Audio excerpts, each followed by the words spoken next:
Did really, really well in the modding community, which was fantastic, and as a result of that, attracted the attention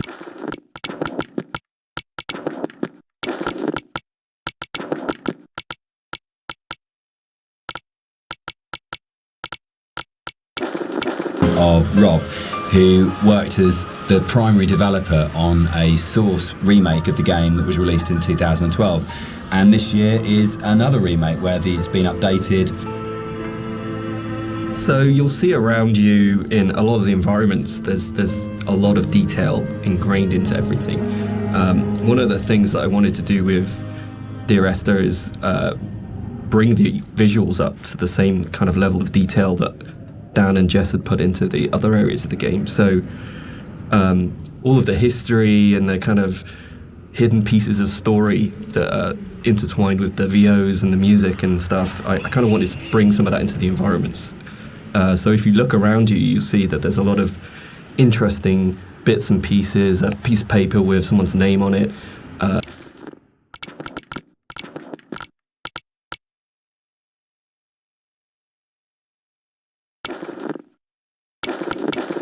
photograph, an ultrasound.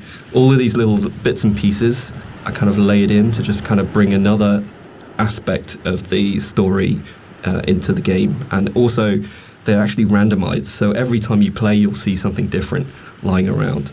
And this is just to build on this idea that everybody has a unique experience and a unique interpretation of the story.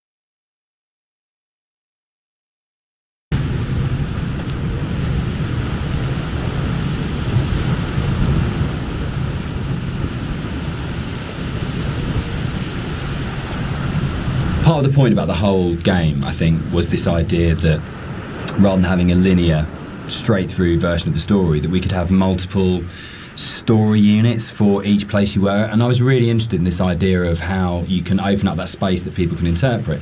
So I loved the idea that you could have two people that had played this game and then would have a conversation about it, and one of them would say, oh, what did you think about when this happened? And the other person would be like, well, that didn't happen for me. I had a completely different event happen or a completely different story happen.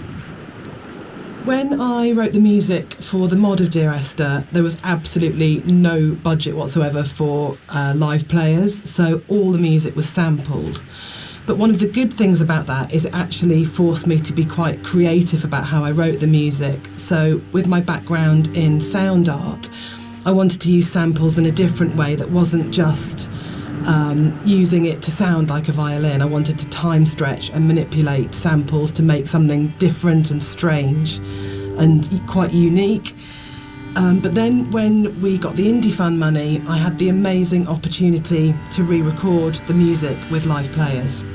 And that was so exciting for me, actually, because that's where it comes to life.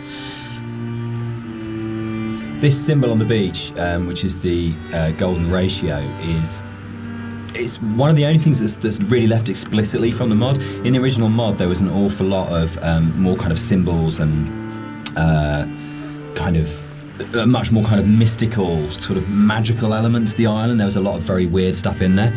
And a lot of them came out of the commercial versions. They felt like they were a little bit explicit. And instead, there's a lot more hidden kind of codes and symbols in there.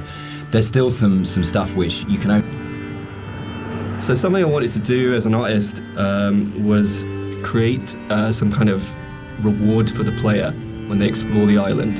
There are some areas of the game where it's a little bit more quieter, there's no music or there's no voiceovers. So I kind of wanted to create a bit of an incentive for people to explore. And you'll find around the island that these kind of like random scattered items that are usually slightly out of place from the environment themselves, but in another aspect, they actually bring a little bit of story to the island itself, usually to the island or to the actual protagonists or the characters that surround it. So you'll find around the island these little props and stuff. Just keep your eye out for it if you're exploring.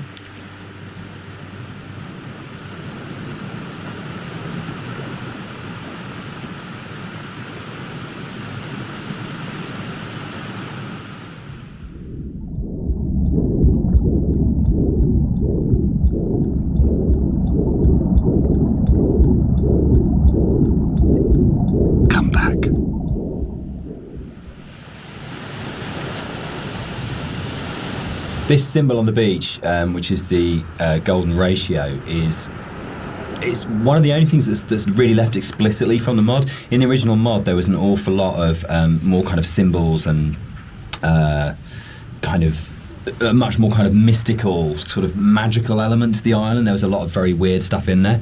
And a lot of them came out of the commercial version because they felt like they were a little bit explicit. I mean, everything about Esther, for me, is a dream. The landscape is not an island, it's the dream of an island. The music is like music that you wake up because you've heard in your sleep, but you're not conscious of hearing it. And the language in the story was supposed to be like that as well. It didn't matter the sense it made, it was more about the kind of the shapes it created, if that makes sense. So that the words would kind of were like being in water, like listening to something underwater. It'd be this very dreamlike, symbolic, poetic thing. And it always had frustrated me in games with game writing. This has really changed quite a lot. There was never any space for poetic language. It was very exposition-y, very descriptive, very direct. And you'd have like art and audio would have these amazing creative spaces they could explore.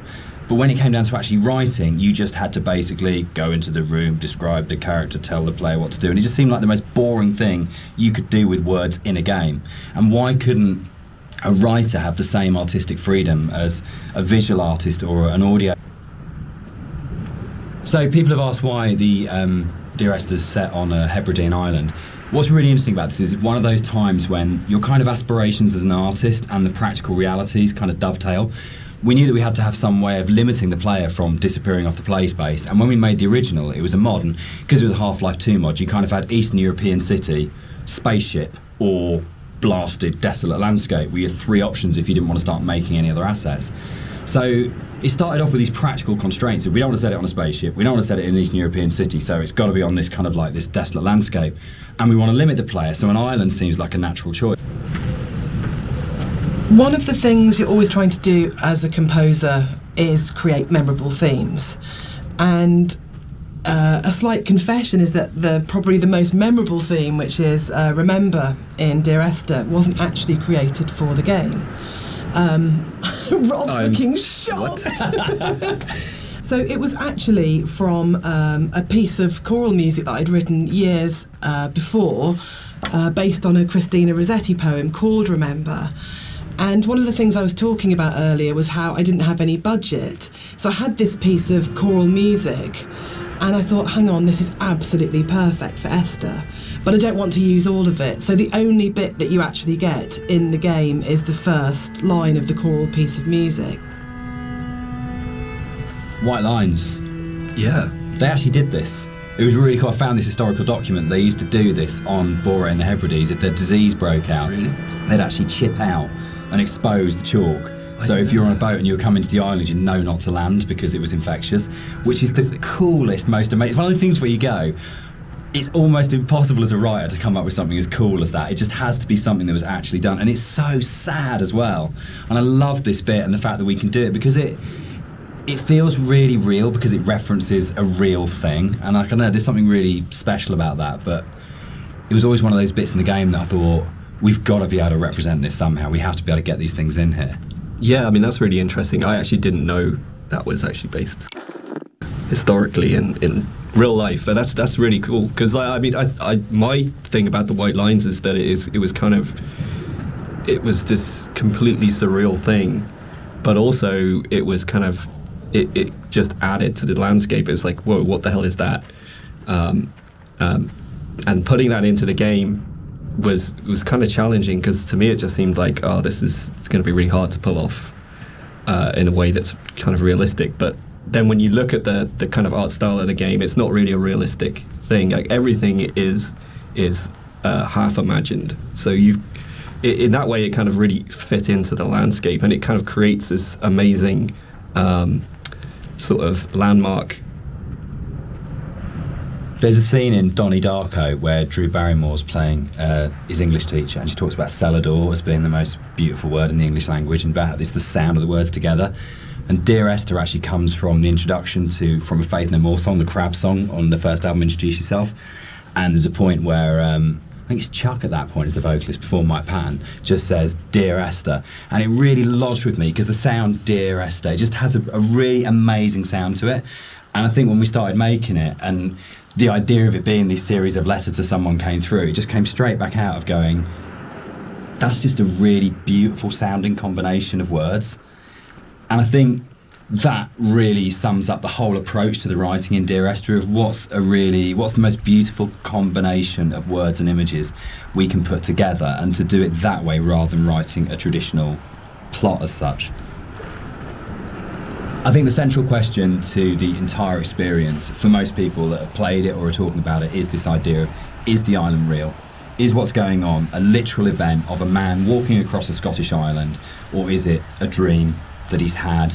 Does the island even exist? And one of the things that we try to do with the writing is to constantly lull the player into a position where they got an understanding, they made a decision about what they thought was going on, and then to undercut it. So you never actually were able to settle on any one interpretation. And that was the challenge I set myself when I wrote the original mod, was can we put a story in a game that not only lends itself to multiple interpretations, but there is no stable interpretation. Every single interpretation you have will always have questions, and you'll never be able to fully trust what you think you understand about the game. So it's challenging, I think, for that result. It becomes quite a challenging kind of game story because of that, because you don't ever get that situation to go, I understand it now, I can walk away from this thing and it's all closed off and it's tidy. It was a very deliberate attempt to say, no matter where you think you are with this story, you're always questioning whether or not that's right.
So there's a lot of places in the game where you see a lot of strange things, and this is very deliberate. One of the things we wanted to do is just kind of like not spoon feed the player every little piece of story. We kind of just, some things are literally just in there to just kind of let you think and let you decide on whatever you want to bring to the story yourself. So it's kind of like I approached it like an impressionist painting, where you've got like this kind of very vague outline of things, but if you stare at it enough, you can kind of like fill in the spaces, and kind of the image comes together on its own. So a lot of these kind of strange pieces of geography and stuff, that's really kind of deliberate in some ways, just to kind of keep the player's mind open and kind of bring their own interpretations of the story through that.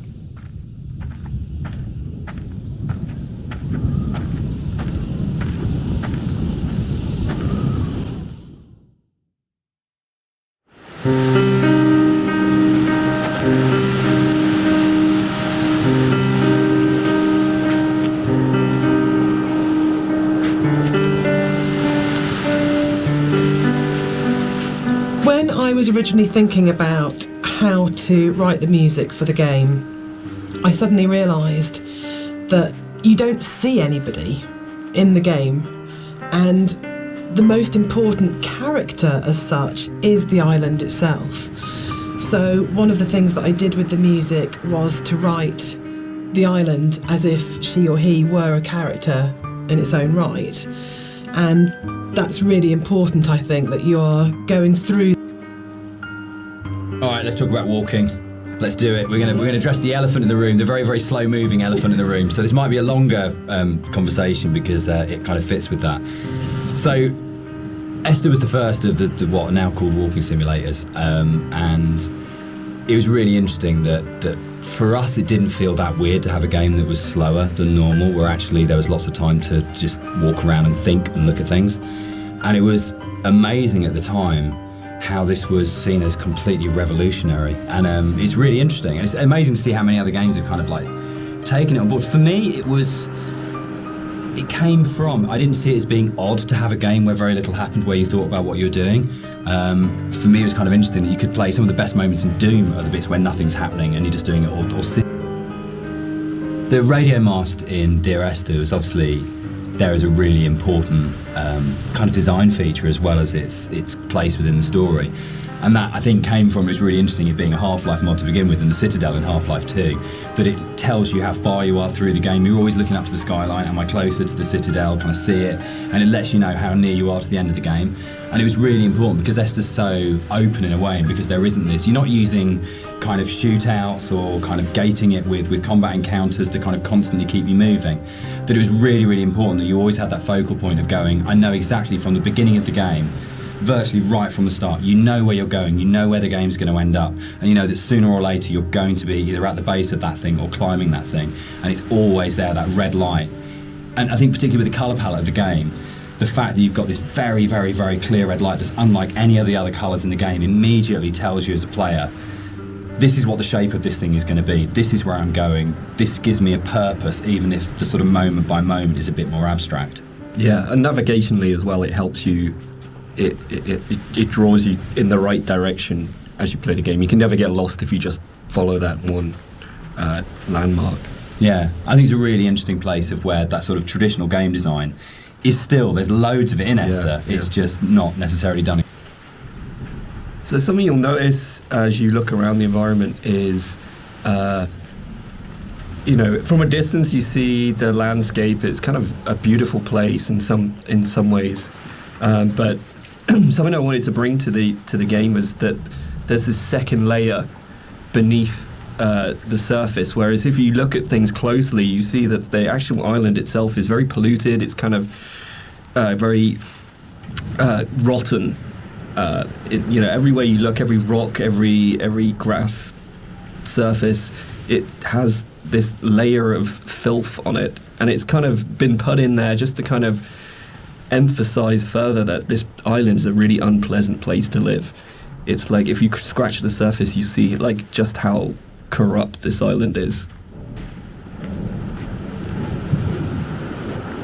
We cast and did all the voice direction for Esther ourselves for the mod, and it was basically Jess and I on a casting website just listening to people's show reels and finding what's the voice of this thing. And there was never any question about Nigel. I think we heard his show reel for the first time round. It's probably been listened to sort of 30 or 40 actors, and we started listening to his show reel and just both looked at each other and went, that's it, that's him. And it was amazing when Nigel came in. We had, I think, a day and a half to do the whole thing. And he just did that amazing thing that really, really great actors did. If he just walked in, got in front of the microphone, and more or less did the entire thing in one take. And we did hardly any retakes on anything. It just felt like his instinct for the character and the game was so strong that he just, without virtually any direction, just came in and just got it. And one of the hardest things with the voiceover that we did was when we went from the mod, which had 3 potential narrative units per cue, to 4 potential narrative units per cue, was not only finding new bits of writing that kind of complemented and played off what was there in the original mod, but for Nigel to come back in, nearly 5 years later, and to just re-find that voice in exactly the same way and deliver it in a way that fitted in and complemented it was a real testament to his ability as an actor, I think.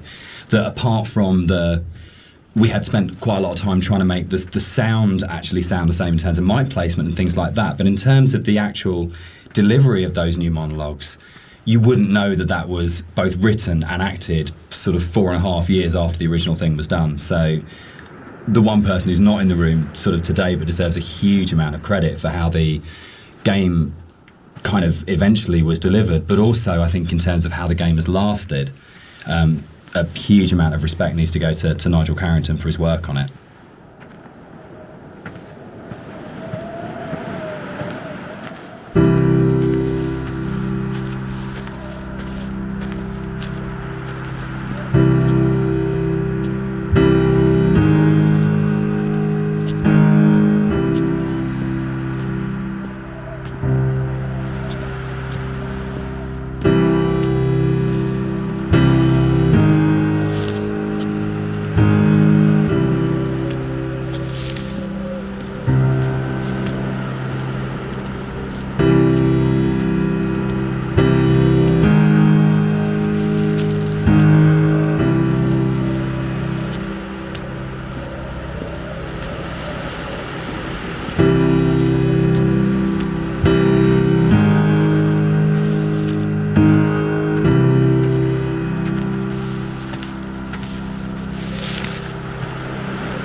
Inside the bothy, there is a randomised chance that you can find an ultrasound picture on the table, and I think it's the one instance of randomisation in the game that is like the pinnacle of it, because the idea that Esther was pregnant when she died changes everything emotionally about how you understand the story. And not to say that you don't care as much if you don't find it, but it just adds this other layer of just the ground falls away from him the first time.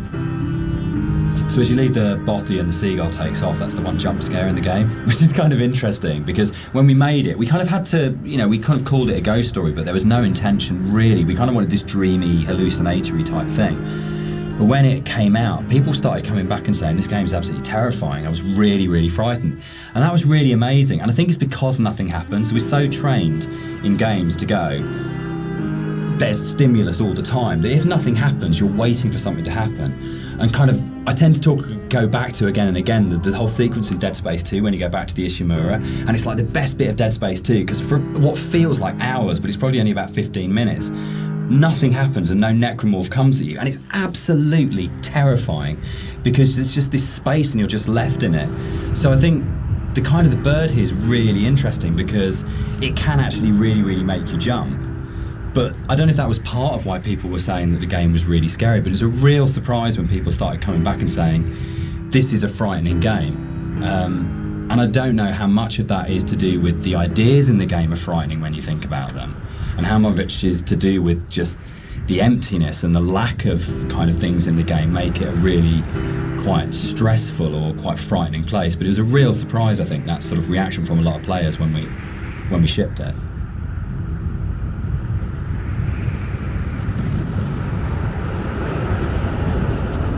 So one of the things that influenced the visuals quite a lot was the tech limitations at the time, and also the kind of themes of the game. Like, tech-wise, we were never ever gonna kind of achieve photorealism, and I think that was a good thing. I mean, really, it made us sort of stretch out into other areas, and for me as an artist, it kind of made me think a little bit more creatively. I did a few tests at the beginning, and when I realized this wasn't possible, I kind of went back and I kind of did some research on different styles, and one of the ones that really struck me was this kind of impressionistic painterly style, where it's kind of like there's just enough shape and color there for you to form an image, but a lot of it is just your imagination. It's kind of like the believability. We should probably talk about some of the inspirations behind it. I'm on a strict you don't talk about Stalker kind of thing going on here. But when Rob and I started talking, I think one of the first things that we kind of discovered was how much we're both obsessed with Stalker. And I think that was one of the major things behind it in terms of when people talk about game inspirations. I mean, for me, there's a lot of FPS stuff in there, Doom, System Shock, but I think Stalker probably more than anything else. And Roadside Picnic, the Strugatsky novel that Stalker's based on, one of the more interesting and challenging things to do in the visual side of things is to kind of create an emotional connection with the player. With the music, it's very strong, and the dialogue can kind of help you to feel what the character's feeling, but to kind of really create an atmosphere and to create emotion, it's very difficult. So I designed a few things very subtly within the environment to kind of plant imagery into your mind and kind of make you feel certain things. With this shipwreck on the beach.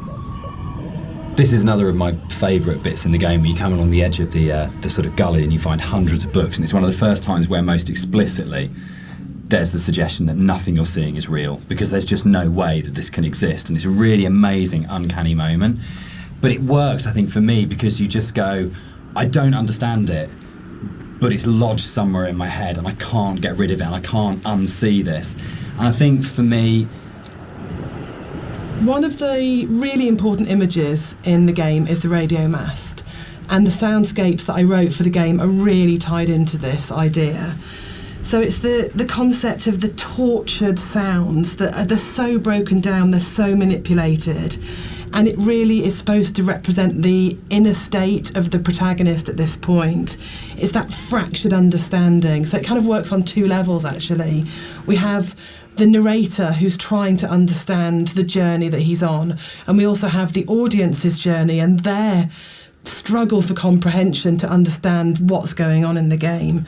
So this distortion, this breaking down, this fragmented, kind of tortured sound really ties into the idea of the radio mast and that idea of communication, actually. That the game is trying to communicate something to you, the narrator's trying to tell you something, but it's so difficult to understand what that is.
just want to say that I think you can divide caves in games into pre and post Dear Esther. I think that it's just a way of breaking away from reality into saying what you can do with these spaces that actually makes them this incredibly, much more vividly colourful and much more kind of interpretative and look from it. And it's really interesting that I look at caves now in games and I find myself going, that's a very Rob Briscoe cave. And I think that's an amazing thing to have achieved. So I think it's one of those, it's great paying other people's work compliments. I enjoy that, because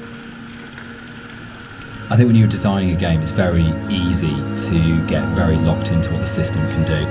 And you're trying to deal with all the different variations of things, that if a player does this, then this, and we have to deal with the consequence here. And our lead designer, Andrew, and I talk about this all the time, about you might have an idea, but then how does this radiate out throughout the entire system? And you get very caught in the idea of what the system has to be and how robust the system has to be and this kind of thing. And I think what's really important as a sort of a designer or as a creative is that understanding that actually the real game is happening in the player's head, and that the system can be whatever you want it to be, but if the game isn't running in the player's head as opposed to on the screen, then you're missing a trick. You're not letting the game be everything it could be.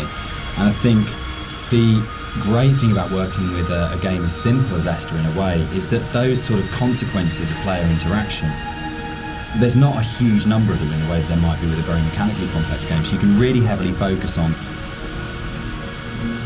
What's really important to me is that Dear Esther started out as a Half-Life 2 mod, and if the Half-Life 2 modding community hadn't championed it and celebrated it and downloaded it a lot and talked about it and loved it, then it would never have been a game. So it's never really bothered me, the kind of is it a game conversation, because as far as I can see it, Dear Esther and like everything that's come after it that's been inspired by it, this was championed by Half-Life 2 modders, and they made it what it is. And so if you've made something that the real kind of hardcore of the hardcore, in terms of these are first-person shooter modders, have gone, this is really good and really special and we're behind this, then you've already got the support of a really... Dear Esther was my first foray into writing music for games, and I actually approached it very traditionally, so more as a film score than a traditional interactive game music score. And what's really interesting for me is that the lack of interactivity in the music was never a problem for anybody that played the game. And that's a separate discussion, but there's a big schism between game music composers of how much the music should be following the player at all times in terms of interactive music. But one of the reasons I wanted to say something at this point was that this was my little first journey into thinking about how you write music for games rather than films. So I had this song that was a certain length, and Dan said, well, we don't know how long the player is going to take to traverse through that space. And I thought, oh no, he's right, and slightly panicked. So this was a very simple solution where the song was split in half, and then I wrote some drone music that could just play for as long as was needed as the player walked through the space, and then the second half of the song would seamlessly play. And it's very, very simple, but it's quite emblematic for me in terms of my career, because it was the first time that I had to think about the player. Because with film music, it's so simple. You know exactly what's going to happen when. But this concept of interactivity was so new for me. So I kind of look back at it fondly, because it's quite a basic approach to, compared to something like Everybody's Gone to the Rapture, where that was an open world adventure where I had to really think about the player and their movement through the space. So I kind of look on this very fondly, this moment in the game.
sound here is a classic case of, again, what music I think does really well, which is you've had this soft, lyrical, beautiful, epic, dreamlike music, and then the moment you come out of the caves, you're into this really harsh soundscape, and the tonal shift is very, very brutal, I think, and deliberately so. You have very little music when you come out of the caves. You hear the wind, and it's a classic case of foreshadowing. So we know from this point that things are probably going to get bleaker, more difficult. And yeah, it's something that music does really well, I think, which is that emotional signalling and signposting.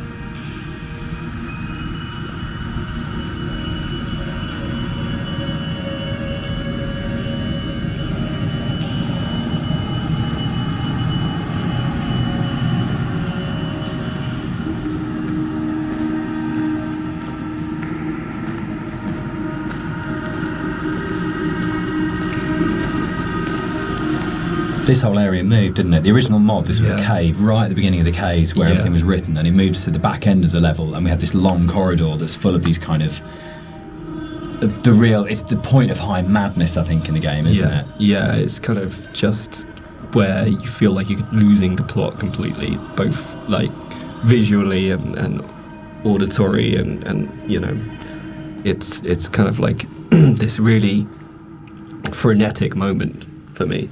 I think it's where you feel most that you're underneath a mountain, and you feel the weight of that mountain, and just I loved the idea when we were, you know, putting through it of what would it actually take to do this, like to actually paint all these symbols and what is going on. And it's quite an explicit kind of thing of madness, of going, you would have to be insane or very, very disturbed to actually do this, and what is the process that this person's trying to work through, what they trying to achieve by this. And I think it really strengthened it, making it a crawl through a tunnel as opposed to just a static location.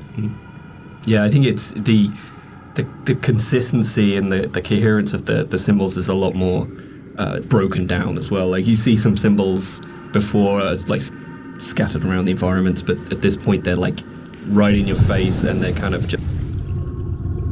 This is a bit more of a contentious one because we disagree on this one. I struggle with this, with the points in the caves where you duck above and below the water, and you have to have that transition of audio. And I love the audio on both sides of the surface tension of the water, but I really struggle with you breaking water because it's such a hard edge to the sound, and I don't think there's any other way around that.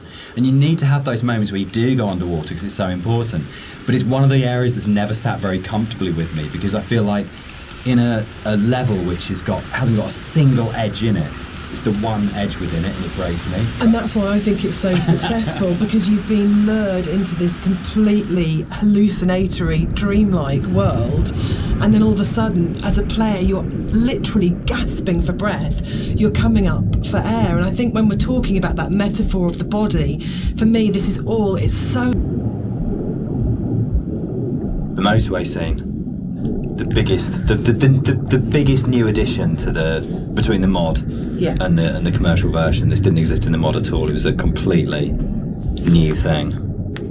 Yeah, it's I wasn't sure where the idea spawned from to have this scene, whether I just sort of went off or we discussed it, or I can't remember, you know. I can't remember. Can you remember? It just kind of appeared, didn't it? And then it was just this kind of... I think for me, actually, I remember being some technical difficulty between the drop and then coming out at the end part.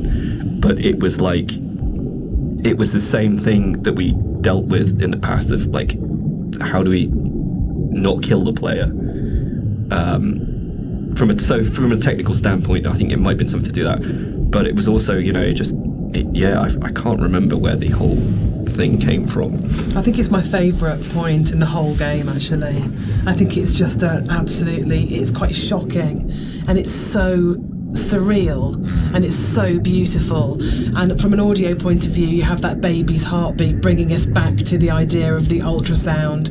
Was Esther pregnant? And it's one of those moments that I think everything just kind of collates together, and it's so unexpected. Yeah, for me it's like a moment of realization. Yes. It's like it's coming to terms with something almost, you know. Whether or not what actually is going on at the moment is real, this did happen. There's kind of an absolute I remember play testing it, and I didn't know that the car can get switched out with a hospital gurney, and I must have played it. I was like 3 or 4 times into play testing it, and the first time it switched out and it was a gurney. So I really remember kind of sitting there and going, "Oh God, that's just," and really being just stopped in my tracks by it. And it's one of those weird things you get when you're making a game, that you know you'll never have those moments that a player does, where you know it all so well. It's really, really rare to be in a situation where you actually get a genuine, fresh player's eye view on what you're making. Yeah, I was always a bit worried that it was maybe a bit too literal. Like we'd gone a bit too literal with that. But I think looking back at it now, there's still a lot of strangeness going on there. Obviously, the whole scene is unusual, but there's still these like very subtle details that are there that kind of still making you think, what does that mean? Like I think if you look closely, there's like coins scattered around and things like that. It's And for me, it's, again, sorry to keep going on about it, but it's about layers of subconscious for me. That you start overground, you go into the caves, you go deeper, you're falling down, it's going down the rabbit hole effectively, and then you go to the deepest level, and that's actually the truth, that's the reality, that's what happened.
one of the most fascinating things for me about planning this director's commentary has been that in previous years, when all the three of us have talked about Dear Esther, we've talked about the interpretation of the player.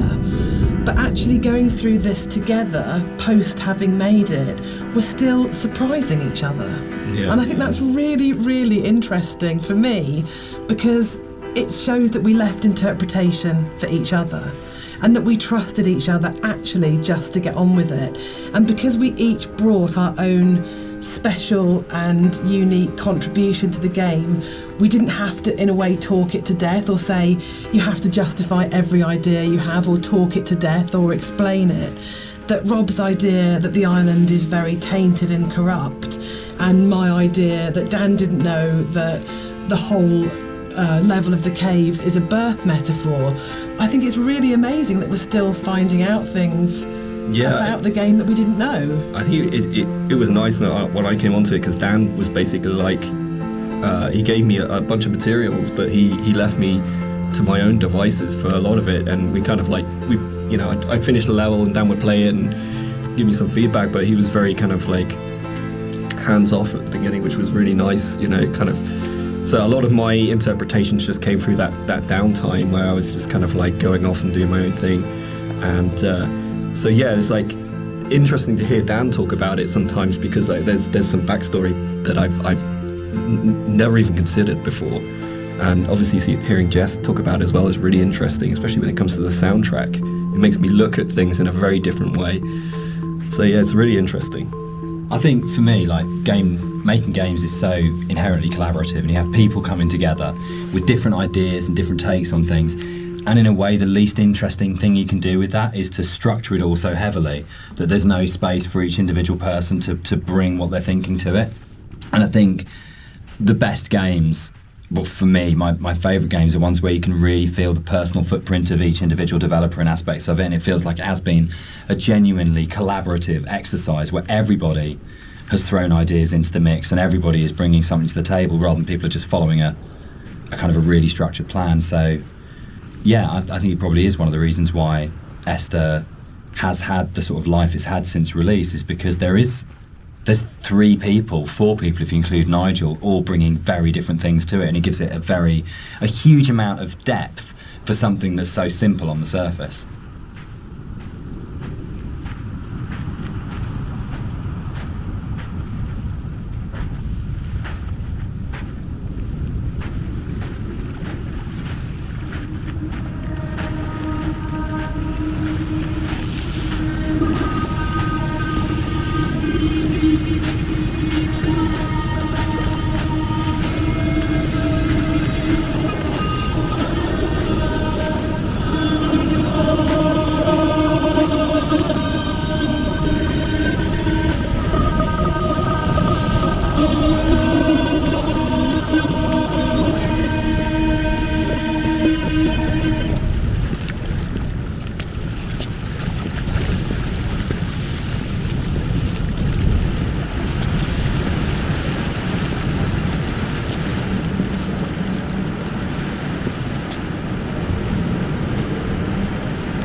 So, Dear Esther is the first walking simulator. How do you feel about Walking Simulator? You know what, I think I took offence to it when it first became a thing, but I think actually I don't mind it so much now. I think the fact that we have kind of taken ownership over it, like that genre has been kind of made our own by not just our game, but like a bunch of different games have kind of embraced it. I don't know, what do you guys think? I'm still really confused about the need to categorise in games, probably more than any other creative. There's a bit of an illusion of simplicity with games like Dear Esther that people kind of assume, because there's not a lot of mechanics and there's not much going on in that sense, that they're easy to make.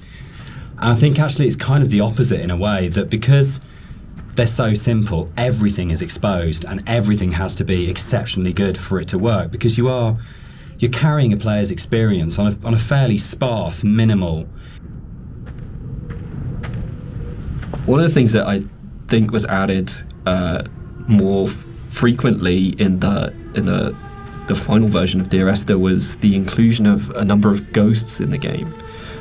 These are not like ghosts that you'd see in a normal horror game. They're just very loose silhouettes that you'll see around the island, usually like quite a distance off, or just kind of somewhere that you'd barely see it out the corner of your eye. I think this is a good example of where it's kind of really in your face, and these are kind of just something that we put in to kind of not just bring some unreal elements to the island, but something supernatural as well, something that's kind of beyond this world, something kind of unsettling. And yeah, we've a lot of effort's been put in to make these things very subtle. I didn't really want them to be like, I didn't want it to be a ghost story, so to speak, but I just kind of wanted to bring some of this supernatural element.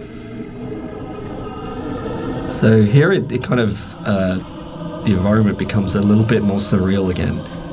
We kind of play with the colors a little bit, bring up the saturation. It's kind of a little bit of a return to some of the more cave-like aesthetics in terms of colors and stuff like that.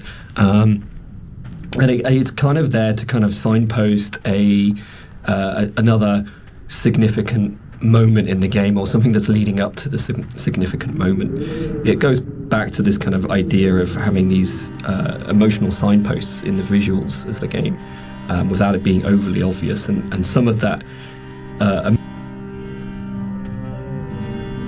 The music that's playing here is a repeat of another cue, and originally we hear it played on the piano, and the string quartet take on the piece here. And it's one of those really nice instances where we were in the studio and I had this idea of how it was going to sound, and I thought it was going to be quite full and rich and full-bodied, and then one of the string players said to me, "This is wrong actually for what we're playing," and they said, "Let's strip out all the vibrato, let's play it in a really Scottish plain style." And it absolutely transformed that piece, and it's one of the really special things about being a composer, is that you get to collaborate with people who come fresh to it. So you have this preconceived idea of how it should be, and then they say, "No, why don't we turn it around and think about it like this?" And it absolutely fits and works for that scene, because what we're getting at this point is a sense of fragility, of an ending, and it's almost reminiscent of a funeral procession. It's slow and it's dirge-like, but yeah, it was just a lovely moment where they gave something of themselves, and that's what's amazing about working with live instrumentalists. You're never going to get that from a sample.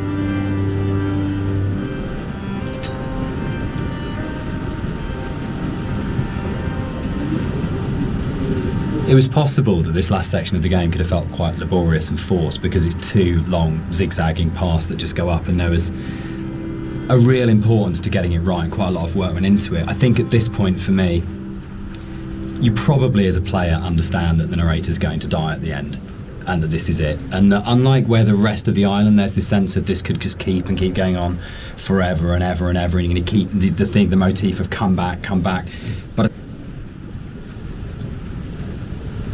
with the climb being quite a poignant moment of the game overall and of the story, it was quite a difficult task to try and make that climb still interesting and not too laborious, because it's kind of this zigzag up there with nothing really. There's no real environment. You just kind of have the sea on one side and the cliff face on the other. So there was quite a lot of work that went into kind of building up this feeling of tension as you're rising and kind of making this moment as poignant as possible while still making it interesting. So a lot of effort was put into building up this weather, building up the winds and the swaying of the grass and kind of the volume of the soundscapes and everything mixing together with the music, and just kind of visually really trying to make this a tense moment. And I think it's hopefully been pulled off all right.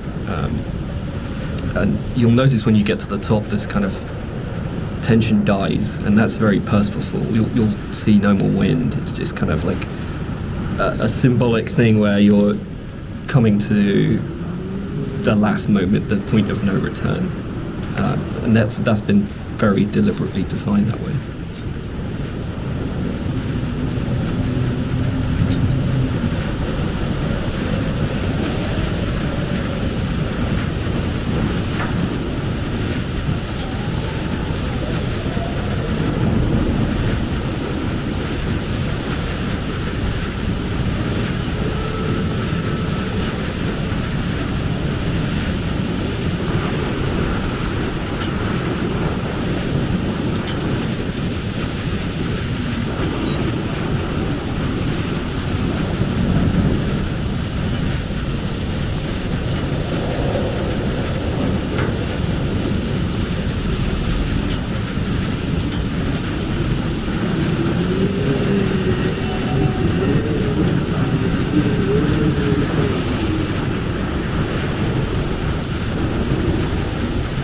We had a lot of debate, didn't we, about the ending of the game and whether the player should retain control or whether it was okay to go to a cutscene at this point.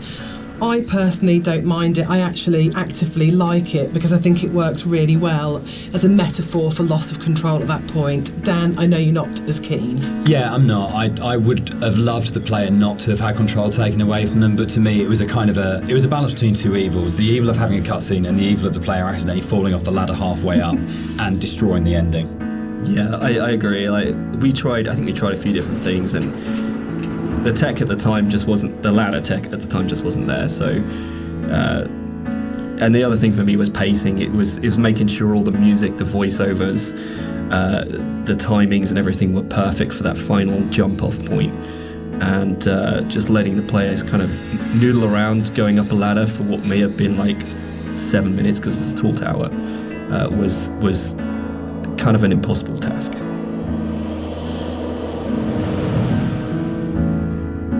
One of the things that I enjoyed the most on working on Dear Esther was Rob's beautiful visuals were so inspiring, but Dan's words are always so amazing to write to. I think that's where we start as a partnership. And the music at the end was so easy to write because that last voiceover is the pinnacle of the writing to me, as it should be, because it's the last VO, so you would have failed if it wasn't good, but it is just so beautiful and moving. And for me, talking about whether it's a hopeful ending, the music is really hopeful at this point, and it signifies to me transformation, freedom, escape, acceptance. Yeah, and it was just a beautiful cue to write, actually. I don't know, I can't remember quite where it came from in the mod, but the moment when we went, or we could put the bird in there, and you could see the bird's shadow, and actually it turned from being kind of like a straightforward literal suicide into a metaphorical, or to my mind, kind of like, I always really believed the narrator did turn into a bird just before they hit the ground, and that was really important. I think it's probably the strongest ending in any of our games so far. But yeah, I'm very proud of the way everything came together in that last section. Yeah, I think it's the bird thing is particularly interesting because I think it was in the original mod, but the timings and everything were just all off, and you never really saw the seagull. Yeah, at least the shadow as well. It was all kind of like a little bit broken. And I remember when we went back in, I made a real effort to try and get that shadow just out of the center of the view, so you kind of have this hint of something happening, and I think you can hear the sound of a seagull flapping its wings. It's like very subtle, but like you say, I kind of really like the way that came together. It kind of it's very like say it's kind of like a release, but at the same time there's still this kind of ambiguity there that's kind of beautiful. And I'm really proud that I got the monitor in at the end for an ending of, it goes into the hospital monitor signifying the flat line. And I think it's one of those moments where you never want to be so clever that people notice it and it takes them out of the moment, but it just flows in through the music, and it just feels like everything comes together at that last point.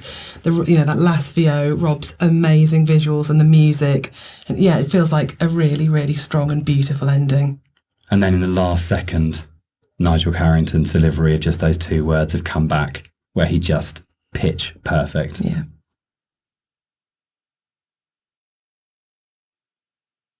So that's the end of the director's commentary. We'd just like to say a big thank you to everyone for listening. We hope you've uncovered some secrets and some facts that you didn't know about the game before. We'd also like to say a huge thank you for buying the game, and for all our fans who've been behind us and been behind the game and have kept it alive all these years. It's a real privilege that it's still out there, still such a title that people love so much. Yeah, and we're really looking forward to the future and what we can create coming up next. Thanks for listening. Cheers. Bye.